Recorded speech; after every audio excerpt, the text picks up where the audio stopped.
Hello and welcome to episode 17 of series 4 of the Engaging Internal Comms podcast. This is the show for employee engagers and internal communicators who like to keep up to date with all that is new in our profession.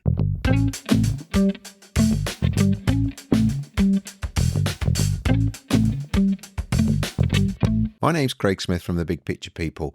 Welcome to this episode. I'm just going to mention at the beginning of this episode something I mentioned in the last show. If you've already listened to that, apologies, but it's an event that I think you might be interested in. It's on the 13th and 14th of September in London in the UK, but it's also an online event as well.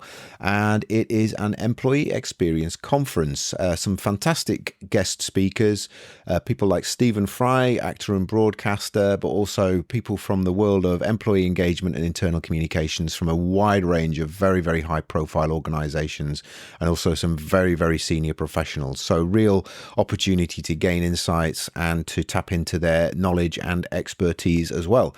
So as I say, it's on the 13th and 14th of September. The organizers have very kindly provided us with a discount code which you can use to save 25%, and that's on all of the different tickets that are available. That's on the online and the face-to-face event. So if you'd like to take up that opportunity, if you want to find the event, it is available at Unily, which is unily.com/unite. And that is /unite, UNITE. So if you go to the event there, if you click on the register now button, and then if you go, that will take you through to an Eventbrite page where you can book your ticket. But what you'll be able to do there is you will be able to enter the code CRAIGS, which is CRAIGS with no apostrophe between G and S, and you will be able to get 25%. If you apply that code to your ticket booking, you'll get 25% off the list price of the tickets there. So we'd just like to share that with you. I think it's an amazing event. It's great to have an event like this back in the face-to-face world, but also with the quality and caliber of the speakers there. I'm going to be there. I'm going to be taking along my microphone and recording equipment, and I'm going to be trying to grab some conversations with some of these fantastic guests and some of the fantastic speakers who are going to be there, and just asking them to share some of their pearls of wisdom on the show as well. So that's why I'm going to be there, and if you'd like to be there as well, as I say, you can get 25% off. I'll put that code and the link into the show notes, which you can find on our website version of the podcast at engagingic.com if you want to take that opportunity. That's that. Just a quick reminder of what we've got coming up in future episodes. So on the 29th of August, I have an interview with Kerry-Ann Stimpson, who is from JMMB Group Jamaica, which is a financial services company. Kerry-Ann is going to be telling us all about the value of helping our employees to be brand advocates for our organization. One of the most untapped resources that we have in terms of building our company brand and reputation are our employees themselves. So how can we enable them to be fantastic brand ambassadors, not only when they're at work, but also when they're interacting outside of work on social media, and how they can help us to really kind of become an employer of choice and also become a favorite for our customers as well. And then after that, on the 12th of September, I have an interview with Matt Shaw and Tama Carell from iCore, and they're going to be helping us understand more about a very important topic, which is communicating sustainability. So that's all about the sustainability agenda that many organizations have at the moment, whether that's environmental sustainability or sustainability in its broadest sense. And that is an area that more and more organizations are finding more challenging to communicate, often because it's linked to legislative requirements, and organizations often find it very difficult to communicate legislative and legal and regulatory requirements in a compelling and interesting way. And Matt and Tama have got some really interesting approaches to that, which we'll be sharing in that episode, which will go out on the 12th of September. So that's what we've got coming up, and I hope you enjoy listening to those, but most of all, I hope you enjoy the following interview on today's show. We visited the topic of diversity and inclusion a number of times on the show, and we've covered it in specific episodes as well. But I wanted to look at it from a different angle, from a different perspective. One of the things that organisations often fall into the trap of doing is particularly with topics like D&I, is to look at them from particularly just from a compliance perspective.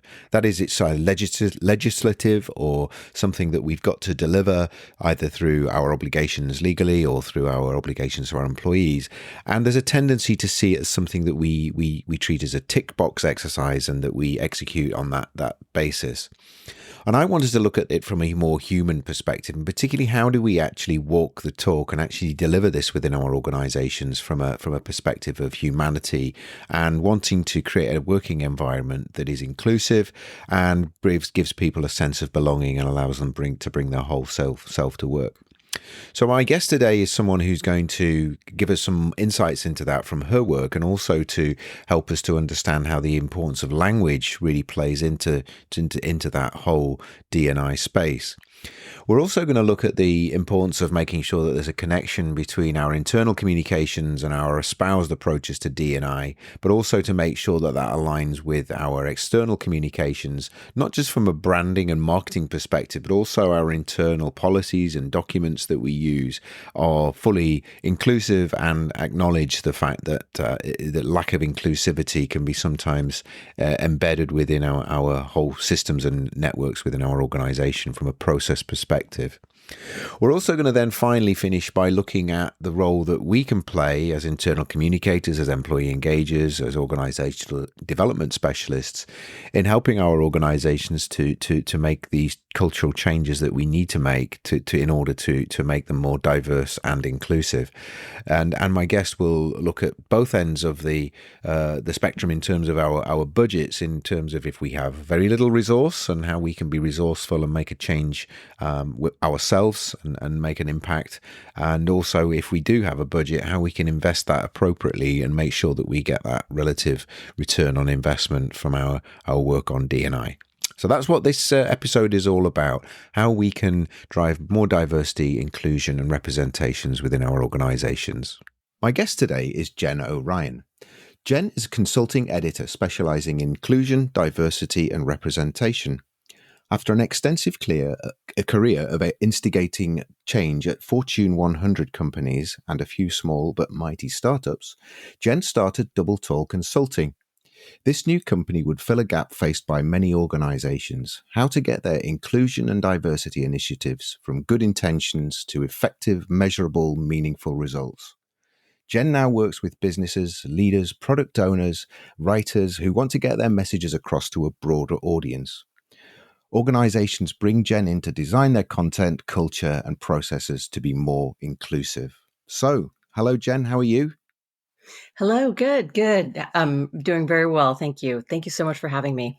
It's a pleasure. And I know we were talking about this before we started recording, but just for our listeners, could you tell us whereabouts in the world you are, Jen? Yeah, so I'm based in the States, just outside of Seattle over in Washington. So the West Coast, about 20 minutes away from the ocean. Brilliant, fantastic. So I gave a little introduction there, which I took from your profile. Do you want to just tell us a little bit more about your career and what's led you to what you're doing now, Jen, please? Yeah, so I grew up in the Seattle area, and I spent a few years traveling around the states contracting. So I was exposed to a lot of different people from a lot of different experiences, and it really just opened my eyes to how much similarities we have, and yet how different our worldviews are because of our experiences. Yeah. And after spending about 20 years in tech, I really gravitated towards how do we make organizations more human? And it started through the lens of inclusion, diversity, and belonging, but it, Mm, it it's really goes down to everything that how do we get that, we've processed ourselves into a corner, and how do we humanize our way out of it? mm, mm. And your passion for DND, we call it DNI in the UK, and I know it was a DNI in the States. What led you to be so passionate about that topic, Jen? Well, what I found in organizations of any size, and teams as small as 3 people or 50, Mm, it really is about that human element and being able to show up as yourself. yeah. And this, when you're not in that space, when you're having to compartmentalize or shift or conform beyond who you are, there's so much loss of creative problem solving, and there's so much Mm, loss of productivity, and that's where we really get the suboptimal results and cynicism and frustration and negativity. And it's not that everything's going to be sunshine and roses when an organization is inclusive, but it makes it so much easier to get the bigger problems solved Mm. when people don't have to invest all that energy in pretending to be something that they're not.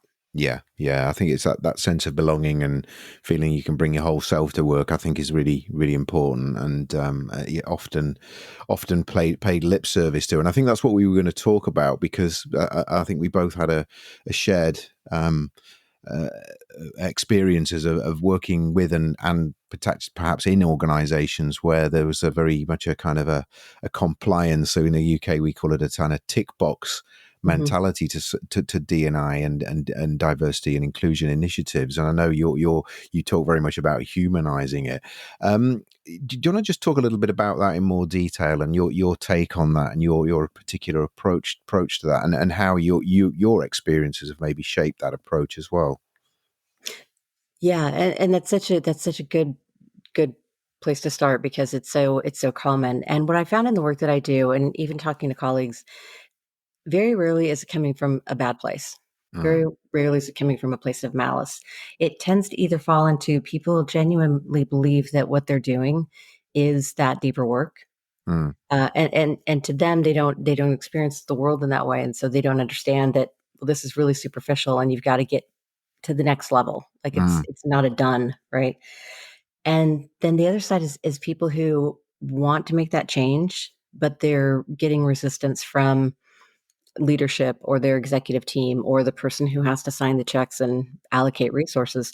And they really struggle with getting that message communicated in a way that's meaningful to the person who is allocating the resources. mm, And mm, so they just kind of get stuck in this cycle of 6 to 8 weeks of work, and then it doesn't take. And so they try something again, and they get burnt out. And then the people they're trying to support also get burnt out, typically the employees, mm, and it just can be really frustrating. mm, And then there's also the tendency towards looking at D&I as this monolithic thing mm. and not peeling it back and really personalizing it based on, segments of the population. And not that everybody has the same experience, but you can't it's not a one size fits all approach. Mm, mm. Yeah, and I think you see that in a lot of initiatives where I think there's and I call it an initiative, and that's probably the wrong language to use, but these sort of things where organisations do try to simplify them purely because they've got so much on their plate and they're trying to kind of reduce it down. But that with a topic like this, I guess, kind of dilutes the impact and value of it in the first place. Mhm, mhm. Yeah. And then I don't know if y'all are experiencing this. We tend to see to kind of experience things in parallel, I've noticed.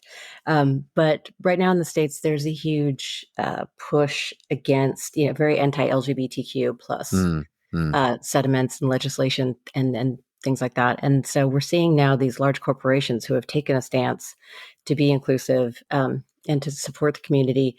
Now they're kind of stepping that back. They're peeling that mm. back, and Right.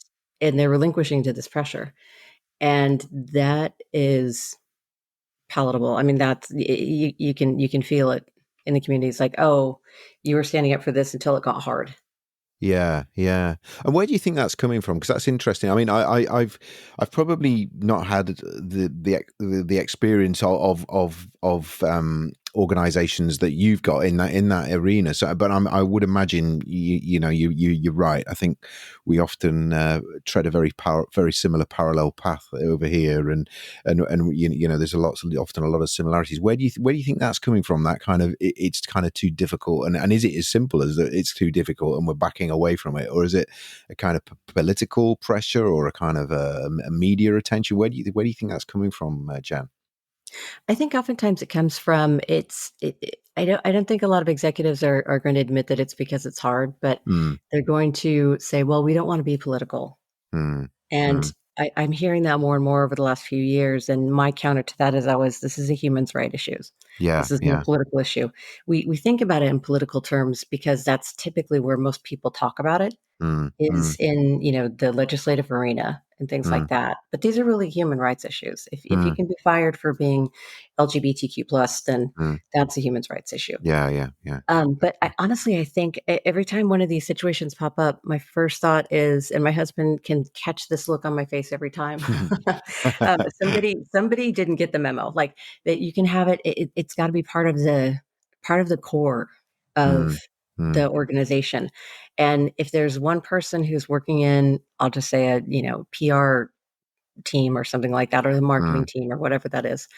And if they don't really get it, if they don't really internalize it, and they release a statement or they make a decision to pull back merchandise, that's gonna reflect on the entire organization. mm, mm, And so mm. that to me is a very common situation where a small team who's not really understanding the meaning behind their decision is making this decision. Yeah, yeah. So yeah, that takes me on to what I wanted to talk about with you, Jen, which I know we talked about in the pre-interview, which is how we get our language right in organizations when it comes to DEI. How do we? What are some of the factors that organizations need to take care of? Because obviously, this podcast, a lot of people on listening to this podcast will be, we're working in internal comms or marcoms. What are some of the things that we need to be thinking about there? Because that's a really important element of this, isn't it? It really is. It is. And even on at a human level, the words that we use to describe our situation and describe people, humans, things, anything. Yeah, Fill in, pick your noun. The way that we describe that really shapes our interpretation and our perception and our experience of it. yeah. And so, even going to the next level, the words that we use to describe other human beings and talk about other human beings is really complicated, and Mm, it's really easy to do it wrong, for lack of a better word.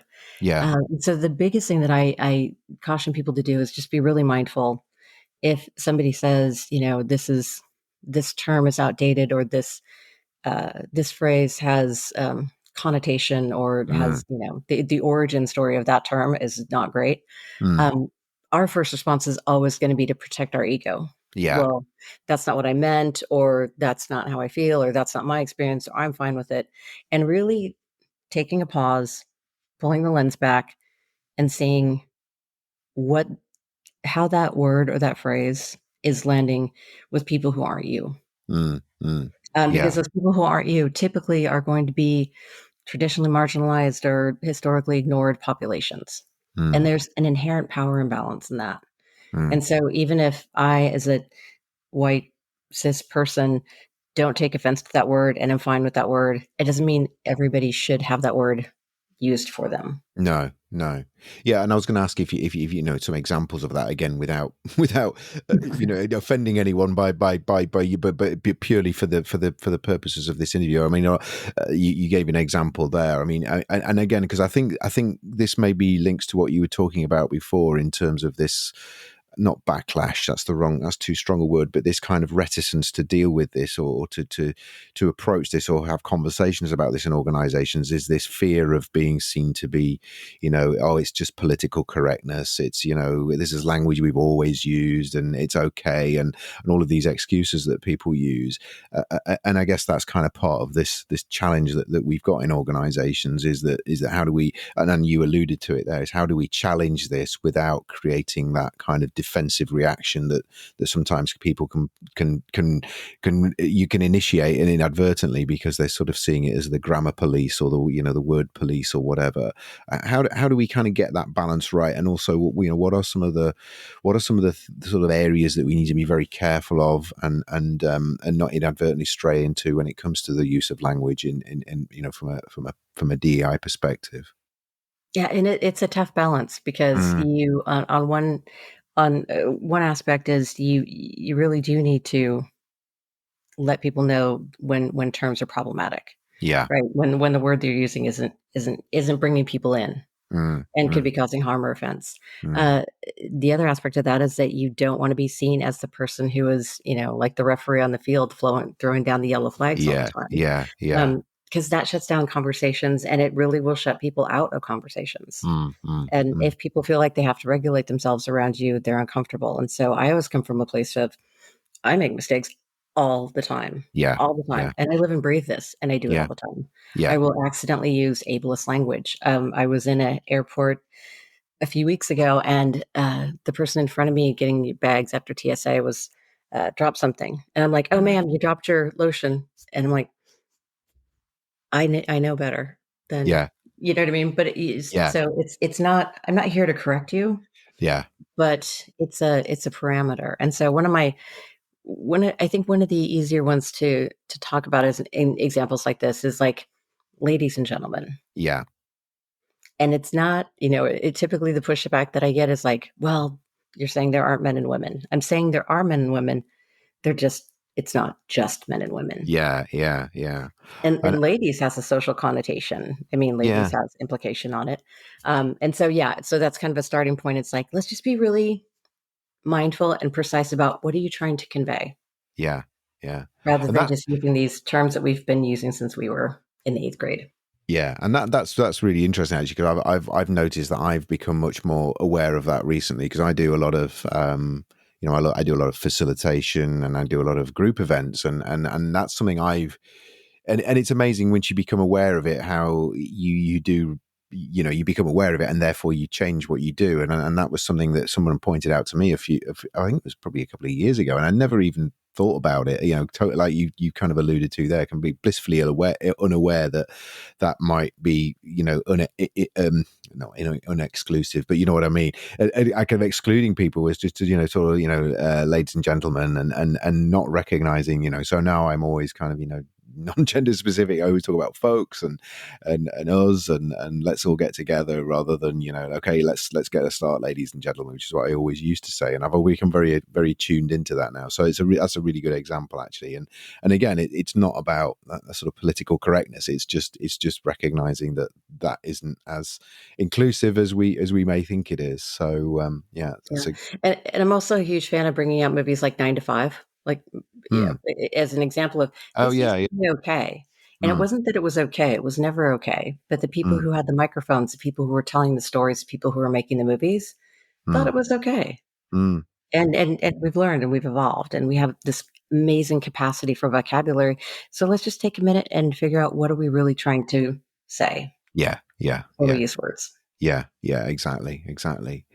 Um, so I know when we spoke before, and one of the areas I'd like to talk to you about is this idea that kind of it's not just about internal comms. It's not just about it kind of links together our whole organizations in terms of for a commercial organization our branding, obviously internal comms regardless of whether we're public or private, and other communications, and how we make sure that there's a consistency there, because I guess organizations have become very conscious of their external persona and how they communicate with their customers or with their consumers potentially, and obviously they've done work. And I know we spoke about how do we make sure these things are connected and we're not just sort of we've got this way of speaking to our customers in terms of from a DI perspective, and then we've got a different way that we use that internally. What are some of the things that we need to kind of think about there in terms of linking those things together, Jen? I really promote taking a design thinking view Okay. to reviews, Mm, and this usually leaves people rushing towards the nearest exit when I talk about every aspect of your product, down to the third party apps that you're using, down to the registration pages, down to mm, the legal agreements that are in there, because that's where you get that consistent voice. I mean, if you talk to any company about their brand, they will talk about it in detail. mm, If you ask them what the registration page looks like, they probably haven't gone down that mm, far. mm. But it really starts with, what is your potential employee or customer going to engage with first? Yeah. That's Yeah. that's where that's where I need to find a better phrase for the rubber hits the road, but that's where the rubber hits the road. I mean, Yeah. Yeah. I'm a cyclist, and so it's like that's where the rubber hits the road. Yeah. Yeah. That's where you really get that connection between, do you really get it, or is this just lip service? Mm, mm, And that's part of doing the bigger hard internal work, because if you are presenting your organization as being inclusive and being very intentional around your values for your humans, what happens when they show up at your doorstep? Like, if mm. there's a huge disconnect between what you've said and how you live, then they're going to pick up on that. Yeah. Yeah. it's almost not, it's almost worse than not espousing those values in the first place, isn't it? To be contradictory is actually, I'd rather, I'd rather you would just be honest with us in the first place, if rather than telling us you're going to do one thing and then doing something completely different. I think, yes, we've all probably got experiences of, as consumers or users of services, where that's happened, and how it can really grate, can't it? Yeah, yeah, but I also don't want to scare people off, because there's the power of having this complexity is that it really opens up a lot of possibility for those Mm, change agents out there who see things in their organizations or in their comms or in their whatever, their third party apps, that they can instigate a change. mm, And then they get a couple people rallied with them. And yeah, it's really that's where I see the lasting change coming in, is when you have people who are close enough to the work that they understand how it should be, mm, and then they have that whatever it is inside them to say, let's go push back, and let's go make this better. mm, mm. Yeah, I'd like to explore that with you, because we've done a few episodes recently where we for different contexts, we've talked about the importance of, whether it's you're in internal communications, organizational development, HR, leader learning and development, this ability to be a change agent, and to actually be a force for effective good change for good within the organization. And I know you've just used that term, and it's something you talk about often, and particularly being resourceful. And I'm kind of that resonates with me, as someone who's often comes out in these kind of team profiles as someone who's a resource investigator, who's kind of good at doing Hmm. things on a shoestring. Hmm.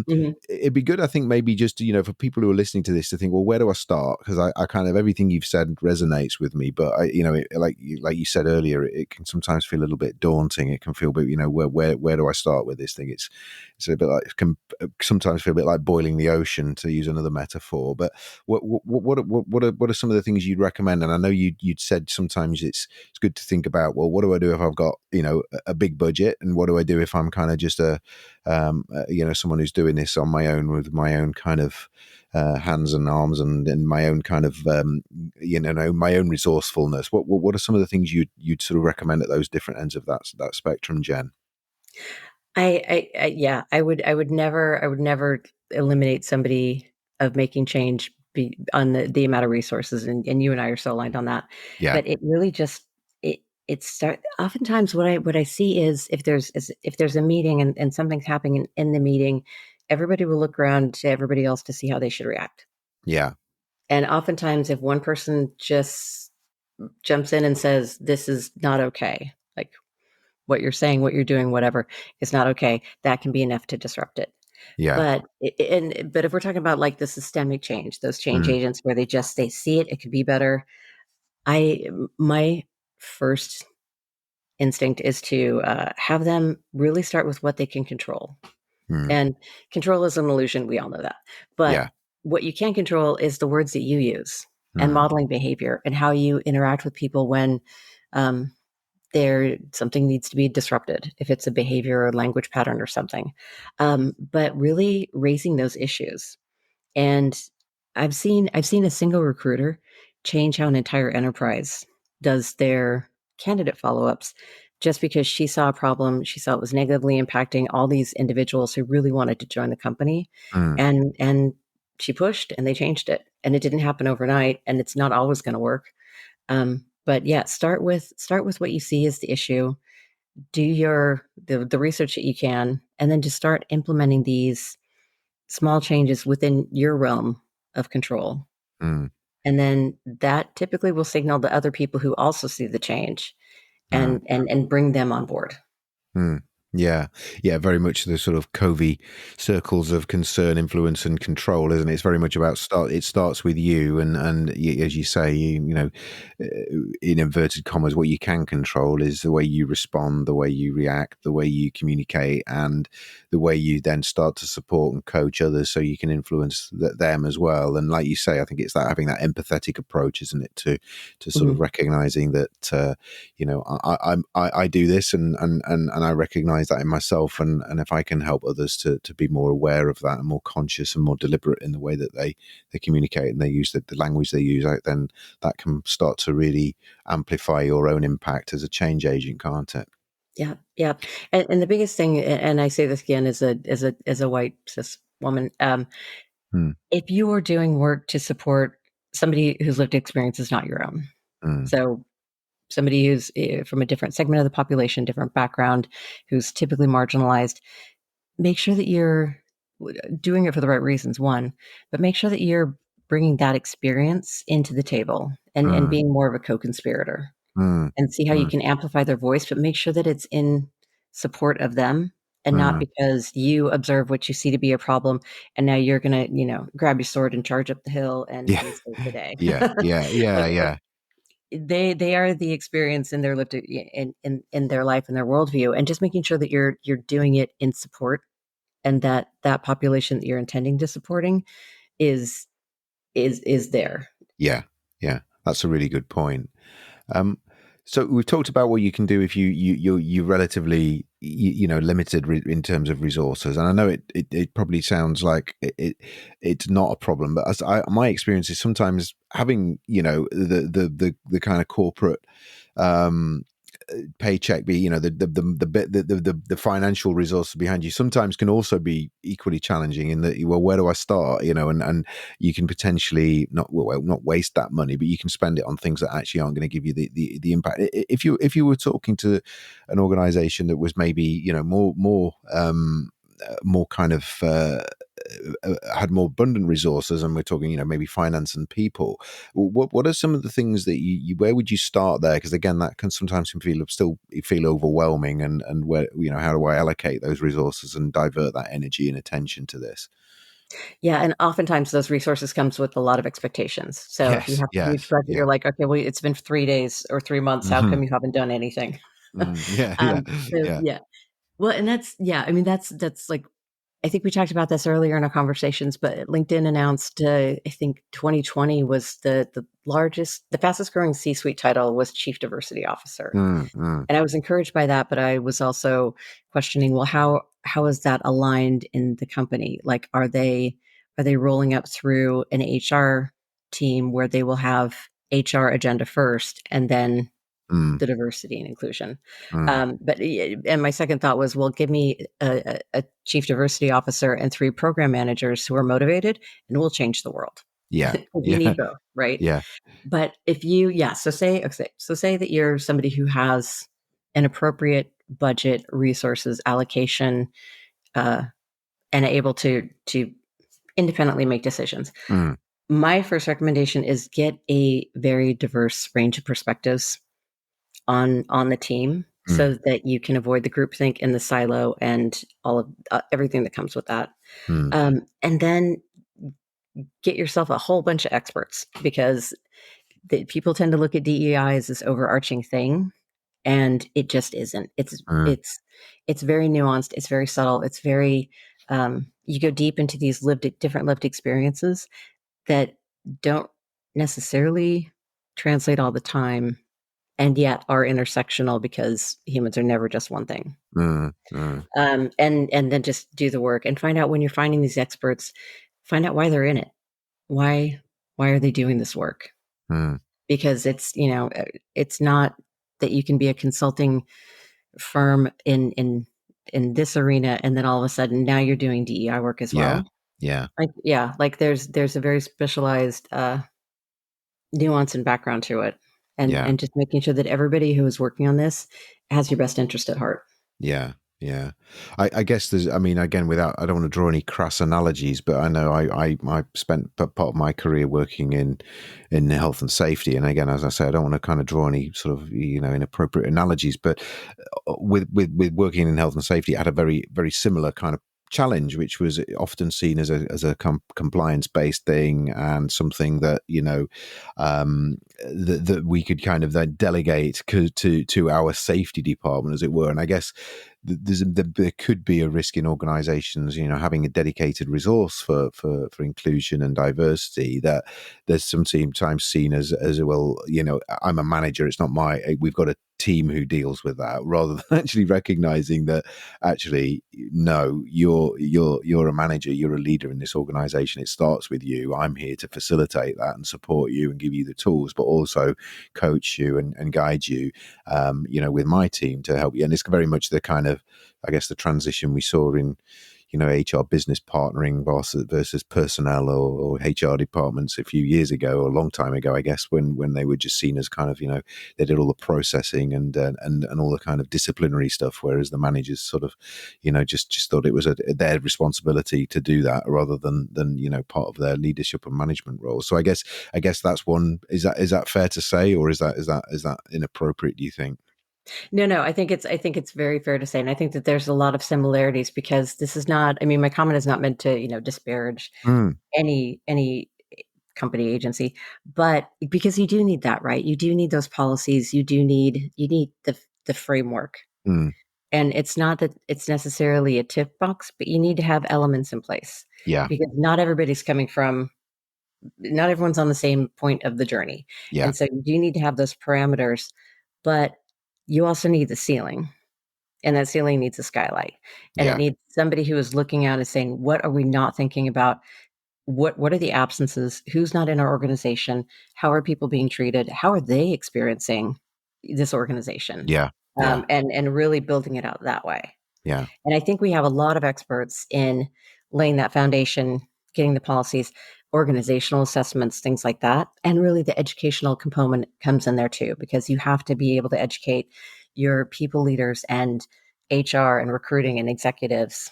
And all of those are very nuanced mm, educational aspects. mm. But like I said, then you need, and to me, this is where the CDO kind of comes in. It's like, yes, y'all build a framework, and then we're gonna scaffold around the building and get ourselves ready to basically set the table for the Yeah, next generation who's coming in, or yeah, the next cohort, the next people who are coming in. yeah, yeah, yeah, yeah.